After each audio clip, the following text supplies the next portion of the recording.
Så hvorfor har du valgt at blive bloddonor? Jamen, det tror jeg egentlig var sådan et naivt ønske om egentlig at hjælpe folk på en måde, der var ret nem og overskuelig. Så det tror jeg, det var derfor i sin tid. Det er kun for at hjælpe folk i nød, som har behov for blod og sådan noget. Ja. Synes du, det gør ondt? Nej, overhovedet ikke. Hvordan kan det være, at du har valgt at blive bloddonor? Ja, det er jo fordi, jeg ved, hvor meget der er brug for det, når vi står ude på afdelingen, så er det jo nemt at se, hvor meget der bliver brugt. Gør det ondt? Nej. Hvorfor har du valgt at blive bloddonor? Jamen, det var simpelthen et spørgsmål om at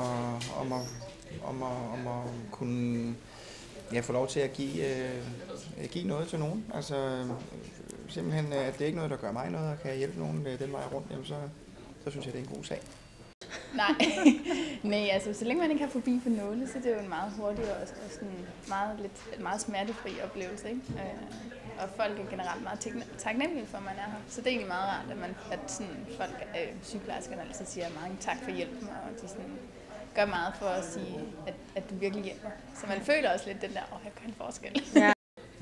Så som jeg ser det, er det kun plusser. Ja. Så det tager en halv times tid, eller hvad det nu er, ikke?